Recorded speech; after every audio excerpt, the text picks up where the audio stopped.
Welcome! Make yourself at home. Today I thought I would talk a little bit about Letters Never Sent.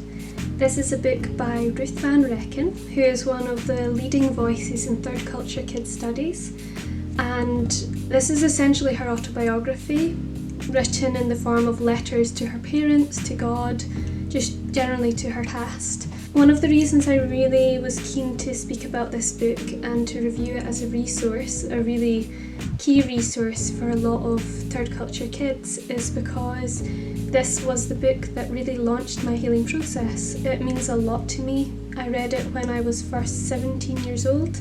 I had just recently graduated from high school. I was in a season of transition. I had recently moved country again. So a lot of emotions from the past were coming up, and this book was a really key element in what really kept me sane and helped me to feel like I was less alone. I have reread it in the last week. It took me just a couple of afternoons to read. As you can see, it is quite a short book. It's only, how many pages? 200 pages or so long. It's a very easy read. It is an engaging read. It's very much the story of her life. So Ruth Van Reken was a missionary kid. She grew up in Africa but spent a lot of her time in boarding schools before finishing her education in the United States. This is a story that's very familiar to a lot of people. So I think this book would be really helpful for you if you are from a multinational background or a third culture kid and move a lot. If you went to boarding school and found that to be a really difficult experience, or if you are the parent of a third culture kid or a child who is going to boarding school, or you're considering sending to boarding school, or even if you're just the kind of person that feels like you need to put on a good face and be strong for everyone. I think there are a few main things that this book helped me with. First of all, it helped me to not feel like I was alone in all the transitions that I went through. Second of all, it helped me to see that I too felt a need to be strong and hold it all together and not express how the grief and the anger I was feeling at all these losses. And it helped me to see that actually we do need to process these things. The letters begin in 1951. Ruth is on her way to boarding school as a very young girl. I'm not sure what age she is exactly, but my understanding is that she's less than 10 years old. It details her difficulties with missing her family, particularly her mother and her father, and how she felt that she wasn't able to express how she really felt to her parents because she felt like she needed to put on a brave face to be strong for her family. When I reread this book, I thought that I would have it all together because the first time I read it, I was in floods of tears. A lot of emotions came up because I could relate so strongly to her story, even though I haven't been to boarding school. I have moved a lot and I've had a lot of very sudden losses throughout my life, and I had to actually spend a lot of time just sitting and processing a lot of it because some of the emotions that came up were painful emotions.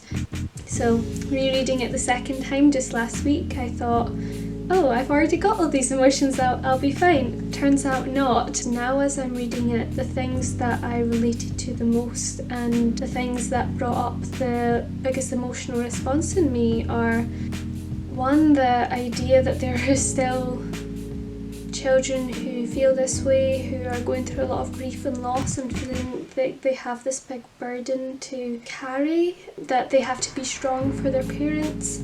I really strongly believe that no child should have to carry a load like that. These are such crucial developmental years, and to not have a sense of security and to not be able to learn how to properly process and express your emotions at that age can have quite a negative knock-on effect on the future. The second element of the book that brought up a really strong emotional response in me was when she discusses her relationship with her husband and how she has this very strong fear of losing him as she lost her parents several times again and again in the past.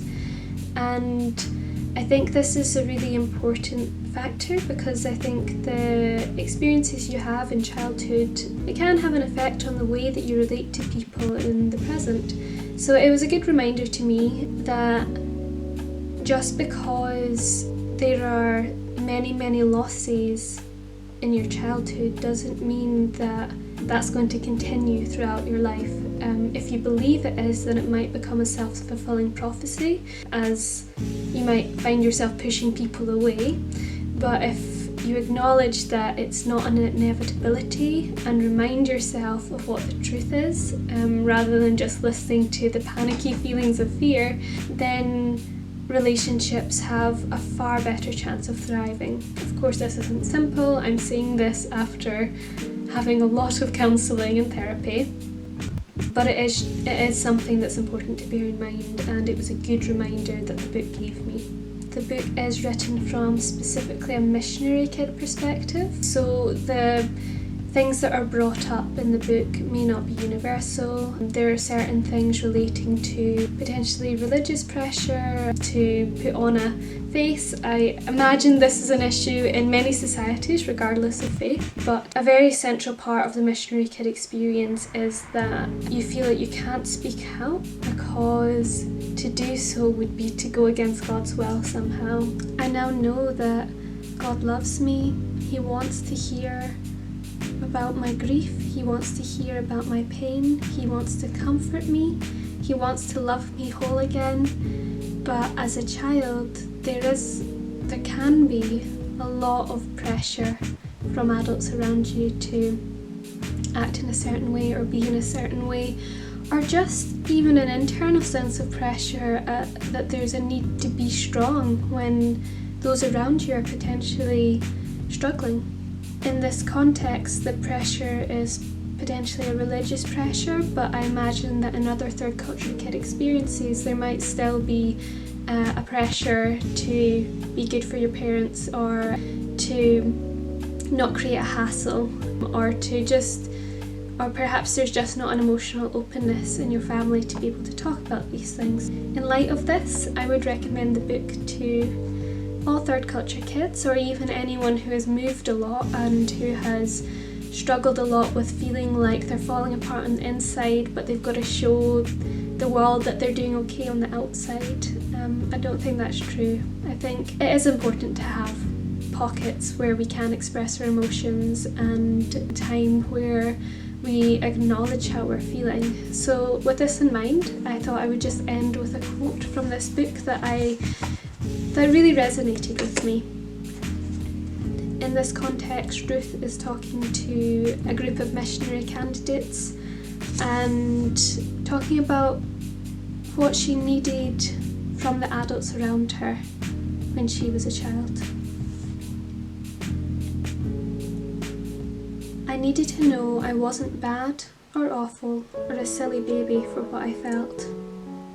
I think if my parents or house mother or another adult missionary had been able to sit me in their lap, hold me tight and let me cry about it until I was finished, in the end I probably could have worked out the reasons for going myself, or I would have been more ready to hear their reasons. At least I would have felt understood and not so terribly alone.